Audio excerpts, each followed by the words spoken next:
Welcome to the Two Marketing Moms podcast. Today's episode is called Inclusify with special guest Dr. Stefanie K. Johnson. Stefanie is the director of the Center for Leadership and a professor of management at the University of Colorado Boulder, my alma mater. She writes for popular press outlets, including the Harvard Business Review, Forbes, and Bloomberg, and she is the author of the Wall Street Journal national bestseller, Inclusify, The Power of Uniqueness and Belonging to Build Innovative Teams. She has lent her expertise to enhance leadership capacity to organizations like the World Economic Forum, NASA, the NFL, and the Conference Board. Welcome, Stefanie. Thanks, Kelly. I'm excited to be here and go Buffs. Exactly. I'm so happy you're here because I read your book when it first came out in 2020. Yeah. And then I recently reread it again to prepare for our discussion, and the content continues to be an extremely relevant one in leadership circles. I wanted to ask you some initial questions about, what was the genesis of the idea for the book, and what was your aha moment that made you create this book? Yeah, so that's a great question. I think it's, in reality, it's something that I just love, love, love popular press management books. I think I read them all. I read like 2 books a week. Me too. And I think it's just like you always get some little nugget. So I wanted to write one because I love them. But I think that why this content is I worked with many companies, some of the best companies out there in, 2010s who were really focused on increasing diversity and had made great strides through hiring practices to successfully increase the diversity of their talent pool. And they found great results, right? They're getting a ton of benefit from having more diverse talent. But here's the kicker, they were losing them at higher rates than their majority group talent. And so this is like suddenly becoming a less good investment, right? Because it's expensive to replace talent, especially when we're talking about top talent. And so when I worked with these companies and heard this story over and over again, I'm like, well, what are you doing to promote an inclusive environment? And they're like, what are you talking about? At that time, there really was no book out there on the idea of inclusion, actually doing something actively to make the workplace work for everyone. And so I'm like, oh, this is it. This is what I need to write my popular press book on, is just some very basic strategies that leaders can use to create more inclusive workplaces. And you came up with the term Inclusify. Yeah. And what does that mean? Well, the idea behind the word Inclusify is it's supposed to be more of an active term than include. So what's like, if you want to create inclusion, what do? You include people. But as I talk to some of these CEOs and managers, they would say, well, of course we included them. They're here, right? They're included. I'm like, well, that's not really what it means to be inclusive. You need to actually, and so I need a word. So inclusify, you need to do something active. It's not that people will just naturally feel included if they come work for your company because they're there, right? You have to create an environment where people feel included. And so that's the idea of Inclusify. I love that. And you have some personal stories about kind of this has greater meaning to you as well, right? Yeah, for sure. Well, I mean, I think both of us as women and moms, and I'm Mexican American. And so there's, many ways in which I experienced the exact things that I'm talking about, experiencing microaggressions or having to reprove myself much more than other people. And so in, putting the book together, I'm like, I hear these stories from people because a lot of it's qualitative. I, met with leaders and employees, like their direct reports, to see what do people say versus what's the experience of their team. And when I started to see all the data, I realized maybe for the first time that this is not, I'm like, that happened to me. I thought that was me, not something that just happened to everyone. And Yeah. so for me, I thought it was like super validating to have the realization that I'm not the only person who gets talked over in meetings, right? It's like all women, all people of color, all women of color, all non-native English speakers in an English speaking environment experience the same thing. One of the stories that you tell in your book is after you got back from maternity leave, you were in your office and you were trying to get some work done. So you shut your door and you heard someone outside your door saying to another colleague, "Oh, she's still out on maternity leave," because he assumed you were gone because the door was closed and you were trying to get work. And you made the point of, it's not, they wouldn't have said that about a man. That I know. So, and ironically, that was one of the colleagues, like my favorite colleagues. He was like super supportive in every way, and he meant, for sure, no ill intent in Sure. making that assumption. But it just occurred to me that, I'm married, I have a husband, and he also had a kid the same day I did. Go figure, right? But he never had that experience that anyone believed he wasn't in the office or he was around less because he had children. And I think that's true for all men. Like people don't assume, oh, he's going to be daddy tracked now on his Yeah. career because he's had a child. In fact, the data on parents show that for every child a woman has, she earns less. Whereas for men, it's the opposite. When they have kids, they actually earn more. And I have some, theories and there's some data to say why, but they don't suffer the mom penalty. Yeah, I did a podcast on the book called Power Moms, where we talked a lot about that topic. So it's a very important topic. Um, but one of the things that you, just to kind of, diverge a little bit, you've studied the last 15 years about the intersection between leadership and diversity. What does that mean exactly? And what have you learned? And I know some of these topics are going to start to come up again. Yeah, for sure. So, now I think it's been 25 years that I've been studying this, and just seeing the changes is so interesting. So I think some things that are, just foundational things to understand is that for diversity to achieve its success in the workplace, we know that having diverse perspectives and different viewpoints, having people like you're a marketer, having marketing people whose demographics mirror your customers' demographics, improve Absolutely. outcomes, right?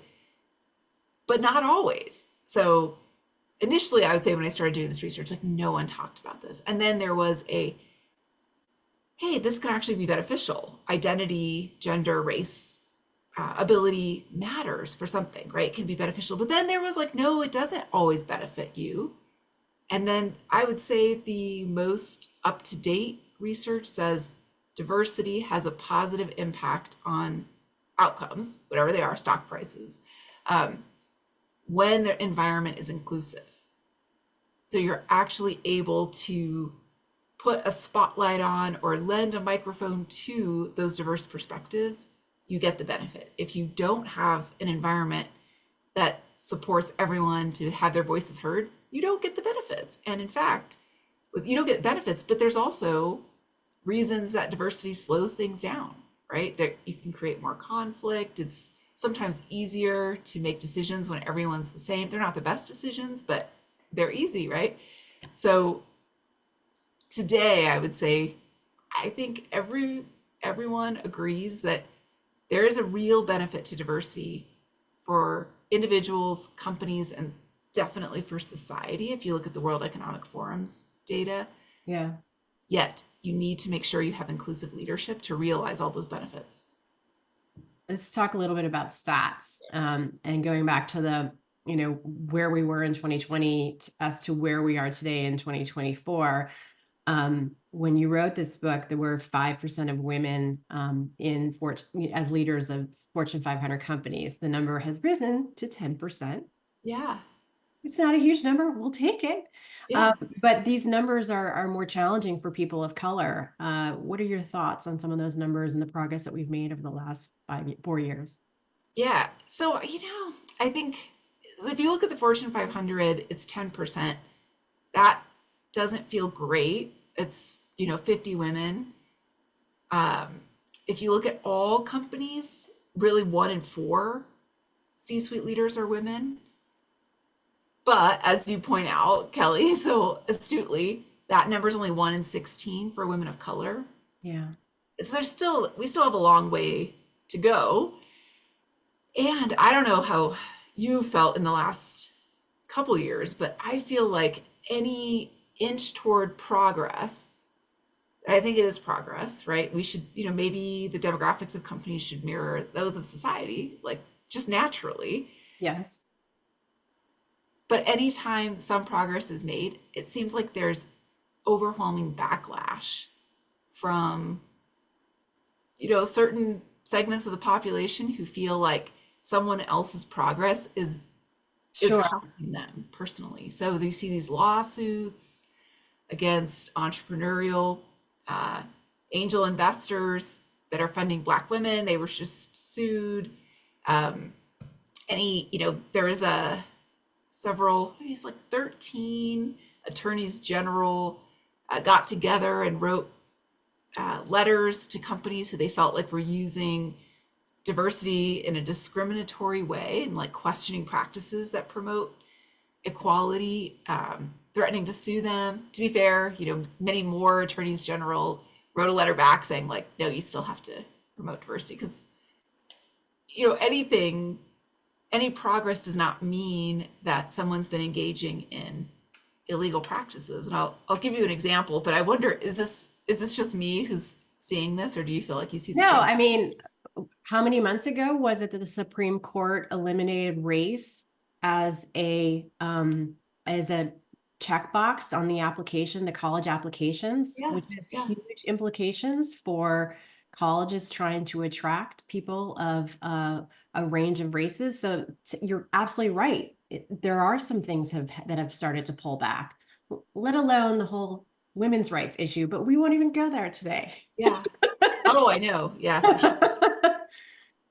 But for me, it's interesting. I'll tell you about a project I did with the Hubble Space Telescope Time Allocation Committee. So this is part of NASA, and they had for a long time disparities in the number of men and women principal investigators applying for telescope time. So we're talking about like astrophysicists here.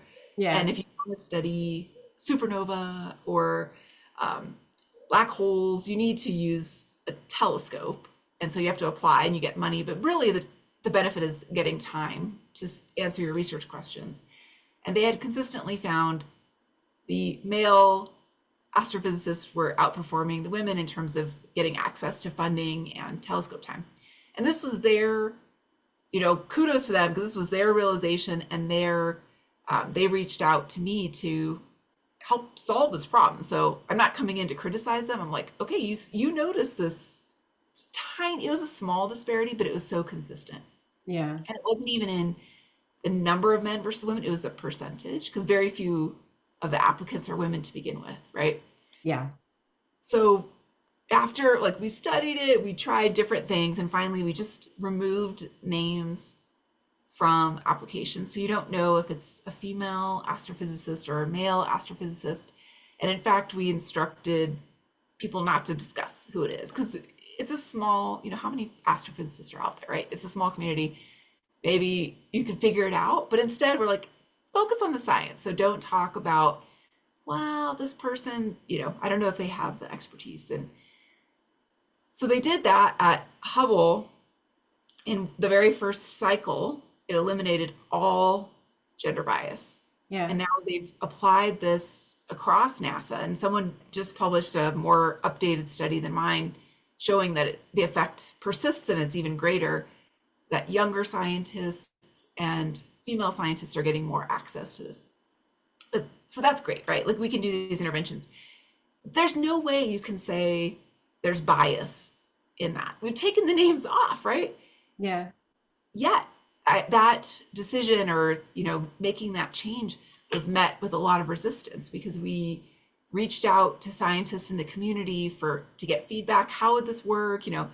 And people said things like, you've basically created a quota system for women to get access to telescope time.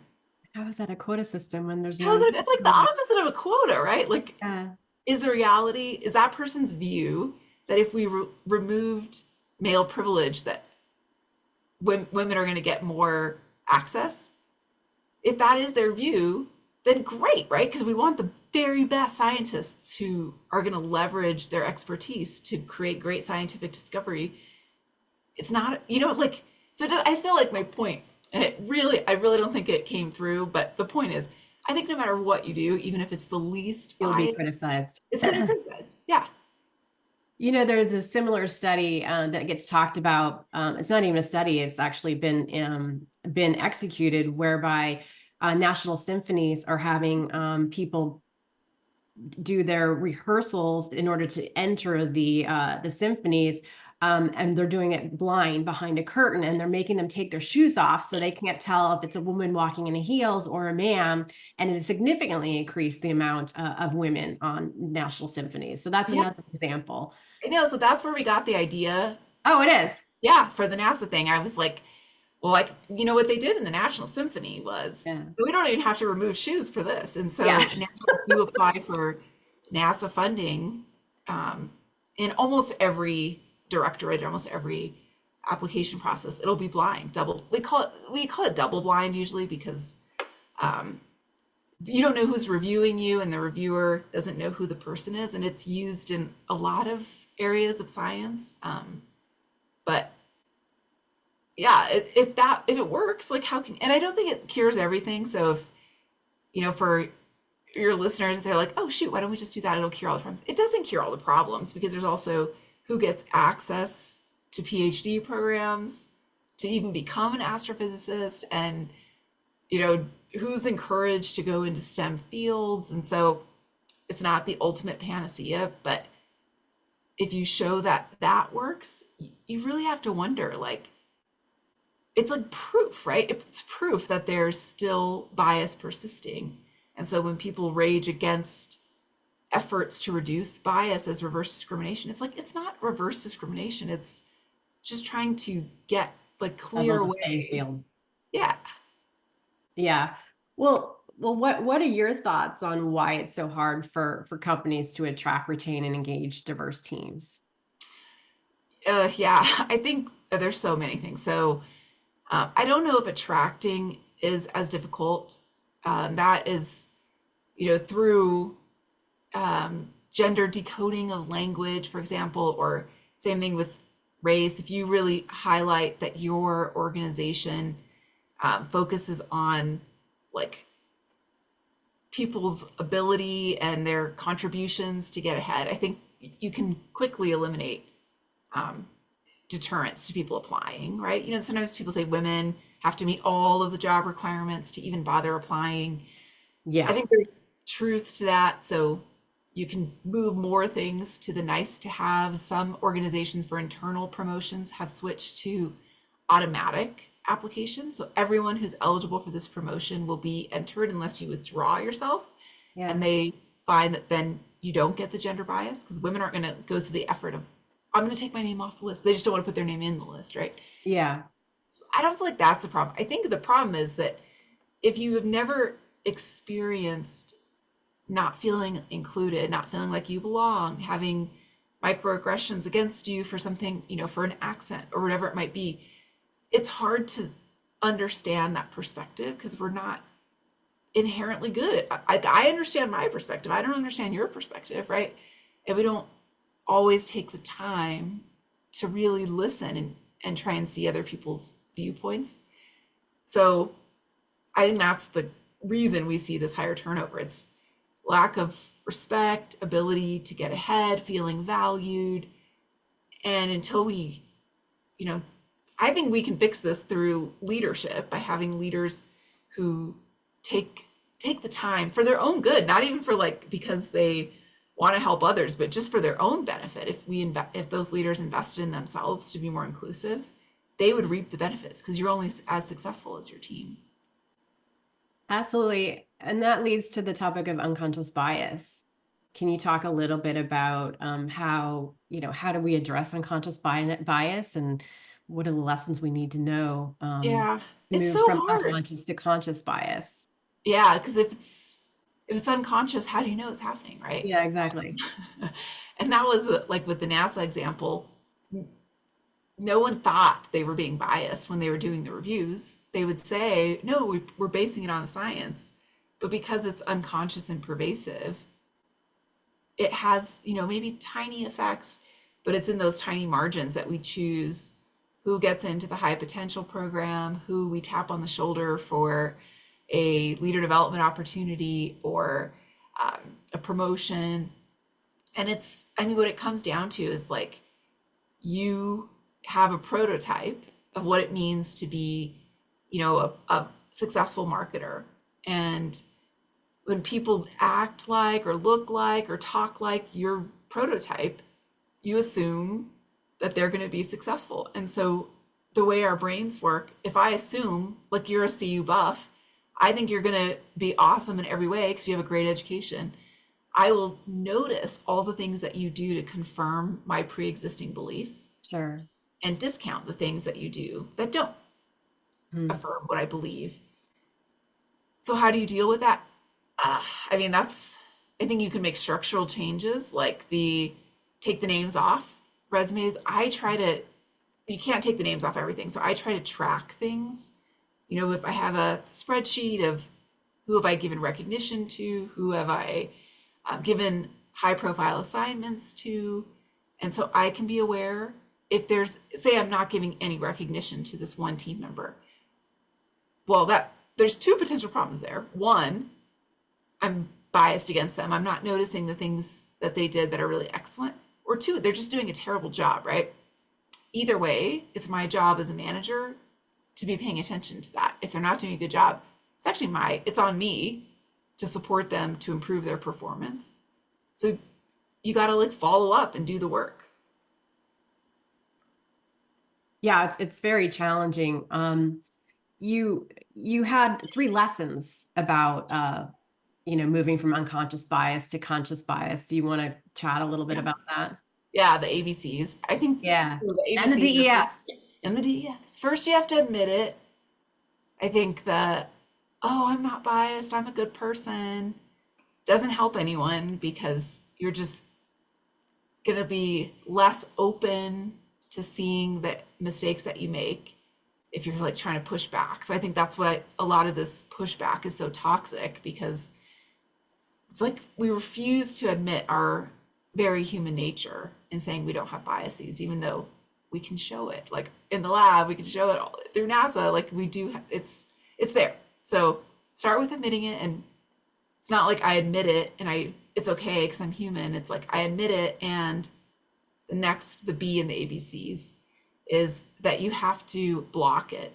So if you admit that you have it, you don't just accept it and be like, oh, I'm biased, but you have to find ways. And if it's removing names or keeping track, block it.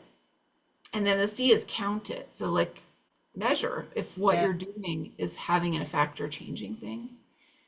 If not, then try something else. Like none of these interventions, like say, blinding, removing names, it doesn't work in every case. Like when I reviewed the literature on this before proposing it to NASA, there's cases where removing names caused greater disparities. So it's not a panacea, right? You have to like reality check things that in this case, it's going to be beneficial. And so the DEFs? The DEFs, let's see if I can remember, develop people. So if you're in a leadership role, I would say what makes a leader is that you are investing in the development of other people.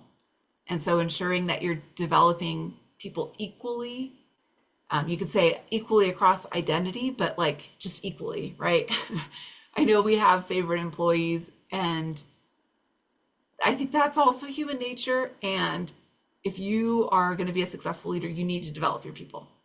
Empower them is the E. If you want to make your life terrible as a leader, micromanage people. It makes them miserable. It makes you miserable. It's, ineffective. If you empower people and teach them how to make the decisions that matter, then they're going to perform better if that means you perform better. And then the F is fairly treat them. So make sure that your outcomes are fair. You can look at salaries, raises, bonuses. We talked about gender disparities in leadership, but the data continue to show big disparities on pay. And even when organizations go in and do pay equity analysis, you'll still find differences on bonuses. So we find ways to create unfairness in systems, but I think fairness is like table stakes for running a business. It's like illegal not to treat people fairly across, protected class. So gender, race, religion, national origin. So you have to be fair, right? Someone can demonstrate it and take you to court. So that's the F is fair. So we've talked about some of them, but what are the key benefits of Inclusifying? Innovation is a huge one. So hearing those diverse voices on your team, and even if it's, if your team maybe isn't particularly diverse, let's just say you don't have any women on your team, creating an inclusive environment where everyone's voice can be heard is still going to improve innovation, because as it is, if people don't feel safe to speak up, you're going to have less innovation. So performance is another one. We see differences in performance. Retention, I feel like with so many organizations I work with, they're like, well, how do we show that this is beneficial? I'm like, just run your turnover numbers and your voluntary turnover in particular. That alone, you can show the ROI of creating a more inclusive environment, because turnover is expensive. And if you're losing top talent, it's going to cost you. It's going to cost you in training, rehiring, innovation, and performance. So turnover is a huge one. And then you could even take it all the way down the line to say stock prices, growth, like all of studies have shown links between diversity and inclusion and all those outcomes. So what steps can leaders take to be more inclusifying? Yeah. Oh, so I mean, there's like a million, right? I have an online quiz at. I took your quiz. Oh, good. What did it say? Oh, I'll tell you later. Okay. So there's an online quiz. It's free. Anyone can take it. It's at inclusifyer.com. So INCULINCUL. Okay, I can't say Inclusify. We'll put it in the notes. It's so funny. My daughter is doing Mary Poppins, and they're trying to spell supercalifragilisticexpialidocious in the song. I'm like, why is it so hard to spell? And then I can't even spell Inclusifier. Inclusifyer.com.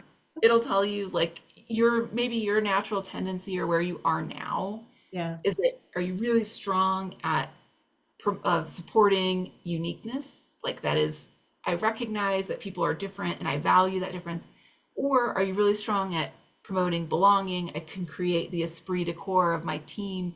You could be neither. You could do both a little bit in the middle, or you could be great at both. That's an Inclusifier. And then it'll give you on the quiz immediately after taking it strategies specifically tailored toward like where you are. But if I had to pick just one before I hear what your matrix scores are, I would say it's like trying to elevate people's voices in meetings. I feel like too many times people are at work, they love their job, they love what they're doing, they're kicking butt, their clients love them, and then they go into the team meeting and they're not recognized, their voice isn't heard, no one listens to what they say, and they feel terrible. They want to go find another place to work. So yeah, I think that's the easiest one. That makes a lot of sense. So, and one of the quotes, one of my favorite quotes that you had in the book, can you kind of repeat that? The one about to stand out and fit in, to be me, but we. What does that mean? Yeah, so that's the idea of the uniqueness and belonging. So the belonging feeling is like, I want to be part of we, but it's human nature to also want to be different than we. We, especially, I think this is true in the US, but we appreciate individuality. So we don't all want to look the same. We want to be recognized for our difference just as much as we want to belong. And that's the magic in inclusion, is not just creating belonging by making everyone the same, but how do you make everyone feel valued, not despite their difference, but along with the fact that they're different and that their difference actually adds value. So another side question, when you go into NASA or one of these large organizations, is it really about spending time and doing research and looking at their current numbers and then doing an analysis and then kind of parroting that back to them in terms of this is where I see the holes are and where you can improve? Or what is your process when you work with different companies? Yeah, I think that, I love looking at the data because I think that the data tell stories Yeah. that are, oftentimes hard to argue with. And, oftentimes people don't know. But then I also want to talk to people because their human experience adds, it's data as well beyond the numbers. Even if you have no, pay inequity, if your female employees or employees from the LGBTQ plus community feel less valued, they're still going to leave. It doesn't matter if you're like, but you're paid equally, you can't leave. I look at the numbers. So it's Yeah. like, it's both, right? And I think so much of it, of creating change or change management, is it, getting the powers that be, the organizational leaders, to see the value in making changes, but also the possibility. Like this, we can actually do this. This isn't impossible. We're not trying to create world peace. That would be great. And I'm probably not the right person to do that. But by looking at the data and talking to people, we can make changes. They're going to have a positive impact on your team and your company. Great. Well, if people are interested in learning more, they obviously can read your book, Inclusify, The Power of Uniqueness and Belonging to Build Innovative Teams, which is available on Amazon, correct? For sure. Everywhere. And then, of course, you have two websites. Yeah. So there's the inclusifybook.com and then there's inclusify.com. And the inclusify.com is really more about towards the leadership training that you do, correct? Yeah. And taking the test. And you're going to have to tell me what your Inclusify scores are. You don't want to share them with the world. No, I can, but when I think I read before I took it that you said that most people don't have a high, automatically Inclusify isn't their number one score. Yes. So my Inclusify score was 34%. That's good, right? I don't know. I don't know. I was surprised that I think I'm more on the shepherd Oh, side. yeah, yeah. So what does that mean? Okay, so shepherds are promoting uniqueness. They definitely value diversity and the difference that people bring. Yeah. And, or it's but I'm gonna say and the benefit for you would be focusing more on how to create cohesiveness on your teams because